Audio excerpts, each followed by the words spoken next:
नमस्कार, आप देख रहे हैं विजय तिलक। हम इस वक्त मौजूद हैं वाराणसी के 80 घाट पर और यहां से आपको बताएंगे कि निकाय चुनाव के रण में कौन सी पार्टी अपना दम बढ़ रही है। क्या विपक्ष बीजेपी के अवैध किलों को ढाने में कामयाब होगा या फिर जो बीजेपी लगातार 1995 से रिकॉर्ड कायम करती आ रही है वो रिकॉर्ड फिर से कायम रहेगा। हमारे साथ बीजेपी के नेत्री प्रज्ञा पांडे हैं, समाजवादी पार्टी के नेता सत्यप्रकाश जी हैं, कांग्रेस पार्टी से हमारे साथ वैभव त्रिपाठी जी हैं। सबसे पहले बीजेपी नेत्री के पास चलते हैं। प्रज्ञा जी, क्या माहौल क्या है, किस मुद्दे पर आप लोग जनता के बीच आ रहे हैं? जनता विकास चाहती है और 2014 के बाद माननीय प्रधानमंत्री जी जब काशी के यशस्वी सांसद हुए तब से बनारस में विकास की गंगा बह रही है। ये बताने की या दिखाने की ज़रूरत नहीं है, स्वयं आप लोग खुद देख सकते हैं किस तरीके से इतना बड़ा विश्वनाथ धाम बना, किस तरीके से ट्रामा सेंटर बना हुआ है BHU का, कैंसर हॉस्पिटल, मेडिकल कॉलेज, तमाम तरह के चीज़ों का यहाँ पे निर्माण हुआ है। आप देख रहे हैं कि रिंग रोड बना है जो 5 से 6 घंटा लखनऊ जाने में लगता था, कानपुर जाने में 8 घंटे लगते, तो 4 घंटे में पहुँच जाते हैं। तो पब्लिक को, जनता को क्या चाहिए? विकास चाहिए, वो मिल रहा है भारतीय जनता पार्टी से। समाजवादी पार्टी कैसे किले को ढाने का काम करेगी? देखिए, नगर निकाय चुनाव है और यहाँ गलियों की बात करने हम लोग आए हैं कि आम आदमी को साफ़ पानी मिल रहा है कि नहीं, सड़कें हमारी चलने लायक है कि नहीं।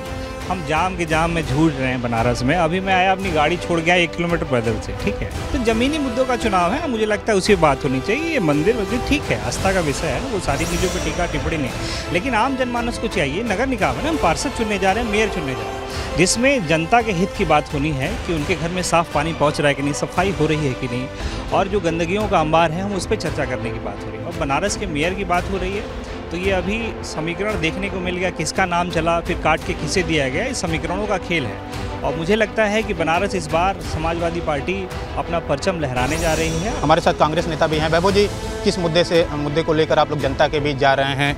देखिए, ये नगर निकाय का चुनाव है। नगर निगम में बिजली, पानी, सड़क, सीवर, इसकी बात होनी चाहिए। मामला क्या है कि रिंग रोड बनाया, एक्सप्रेसवे बनाया, ये प्राइम मिनिस्टर और विधानसभा का चुनाव नहीं है। बहन शायद भूल गई कि विकास की बात वो कह रही है। विकास तो वही, अरे विकास का मतलब ये थोड़ी है सिर्फ हाईवे बना देना विकास है। और उस पर टोल लगभग 8 गुना जो टोल बढ़ गया है उसको नहीं कहेंगे।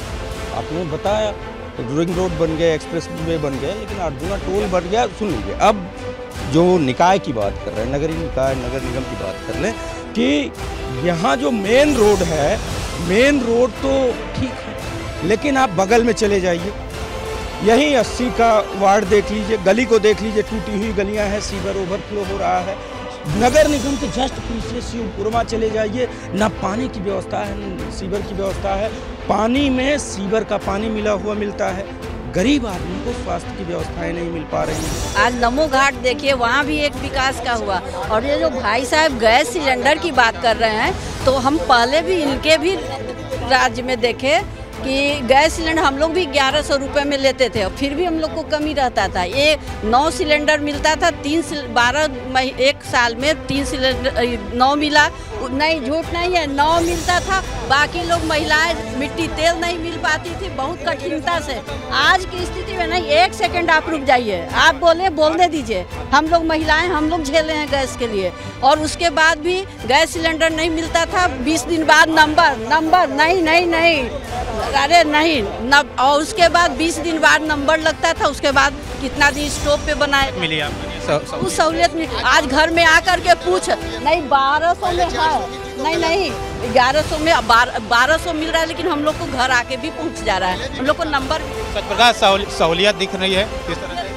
नहीं, सहूलियत की बात अगर आप कह रही हैं तो ये सहूलियत मुझे लगता है कि एक वर्ग विशेष में है, लेकिन हम बात कर रहे हैं वो मध्यम परिवार, वो गरीब परिवार जिनको आपने फ्री सिलेंडर तो दे दिया, लेकिन उनके पास गैस भराने का जो पैसा है वो नहीं है, सब्सिडी सारी ख़त्म हो गई।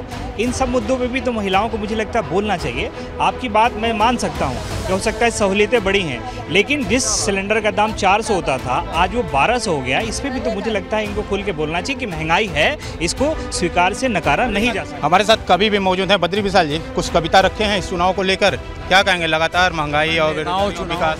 नेताओं चुनाव में कविता नहीं लिखता, कोई कविता आपके उसके पात्र वो नहीं है। और मैं जहाँ तक समझता हूँ सबसे अच्छी होगी ट्रिपल इंजन सरकार। क्यों? अगर विपक्ष कोई यहाँ आता, ये नगर निगम चुनाव है, निकाय का चुनाव है। यहाँ पर सिलेंडर वेंडर का कोई मतलब नहीं है। सिलेंडर सेंट्रल से होता है, यहाँ से मतलब नहीं होता है, ठीक है ना। आप सिर्फ नगर निगम के क्षेत्र की बात करिए, जिसमें मूल समस्याएं गली है, पानी है, सड़क है, ये सब नजर आ रहा है। मेरी समझ से जिसकी सरकार है डबल इंजन की, अगर ट्रिपल इंजन हो जाएगी तो लोगों को वास्तव में ज़्यादा सहूलियतें मिलेगी। नहीं रहेगी। उसमें होगा क्या कि वो विपक्ष को आरोप लगाएगा, वो उसी में 5 साल बीत जाएगा, समझे में नहीं आएगा क्या होगा, क्या बीत जाएगा। भाई साहब को शायद ये जानकारी नहीं है, वो किसी गुफा से निकल के आए होंगे। 2017 से सेंटर में भी भाजपा है, प्रदेश में भी भाजपा है और नगर निगम में भी भाजपा है। बावजूद इसके क्या सहूलियत मिली है? और जब पानी में सीवर का पानी मिलता है तो उस गरीब की आत्मा से पूछो, जो महंगाई और बेरोजगारी से गरीब त्रस्त है। बहन जी को 400 की जगह 1200 का मिल जाए, घर आके मिल जाए तो कोई फ़र्क नहीं है, लेकिन उस गरीब आदमी की आत्मा से पूछ लीजिए कि 400 की जगह 1200 में वो एक सिलेंडर नहीं भरा पाता। क्या महंगाई का असर है? आप तो पूरे रंग में दिख रहे हैं, भाजपा से जुड़े हुए हैं। देखिए, आप काशी में हैं और काशी पे मैं 1-2 लाइन सुनाऊंगा आपको। हम लोग कहते हैं, कौन देश का राजा अच्छा, कौन देश की रानी, कौन देश का कपड़ा अच्छा, कौन देश का पानी। तो कहते हैं, रामनगर के राजा अच्छा, झांसी की है रानी, और कानपुर का कपड़ा अच्छा, काशी का है पानी, काशी का है पानी।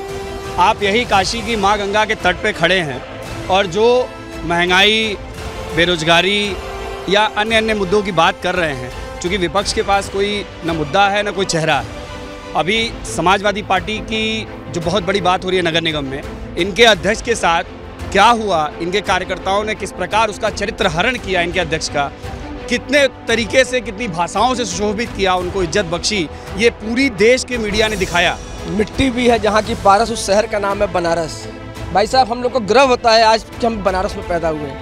कल तक हमको शर्म होती थी 2014 के पहले, लेकिन 2014 के बाद जो बनारस का विकास हुआ है, आज बनारस से नहीं, प्रदेश नहीं, पूरे हिंदुस्तान के लोग इस बात को देखने बनारस आ रहे हैं। और ये जो नया बनारस बढ़कर आया है, आप किसी एयरपोर्ट से लेकर बनारस में किसी तरह से आ जाइए, रेलवे स्टेशन से आइए, हर तरफ विकास दिखाई दे रहा है। और ये वकील साहब, क्या लग रहा है, विकास नज़र आ रहा है आपको? बिल्कुल विकास नज़र आ रहा है। भारतीय जनता पार्टी यदि यहाँ पे अपना मेयर बनाती है तो ट्रिपल इंजन की सरकार देश में भी, प्रदेश में भी और यहाँ पर भी मेयर भारतीय जनता पार्टी होगा। निश्चित तौर पर बनारस का विकास तभी हो पाएगा।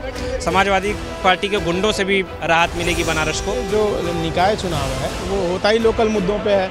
अभी हमारे कांग्रेस के भाई साहब कह रहे थे कि सब्सिडी खत्म हो गई, वो ये बताना भूल गए कि किसकी कैबिनेट में पेट्रोलियम को डिसब्सिडाइज करने का पास हुआ था, किस प्रधानमंत्री की अध्यक्षता में। हाँ, जवाब देना पड़ेगा कि किसके नोट, किसका कैबिनेट, किसकी अध्यक्षता में जो है डी पेट्रोलियम पदार्थों को सब्सिडी से बाहर रखने का प्रस्ताव किसके कैबिनेट में पास हुआ। दूसरी बात यह है, ये दोनों पार्टियां कह रही हैं हम हराएंगे भारतीय जनता पार्टी को।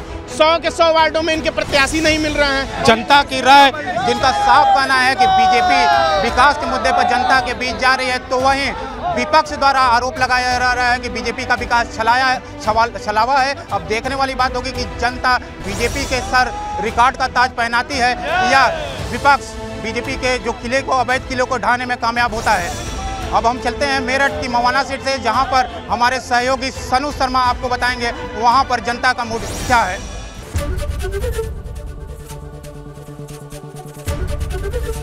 एबीपी गंगा, खबर आपकी, जुबान आपकी।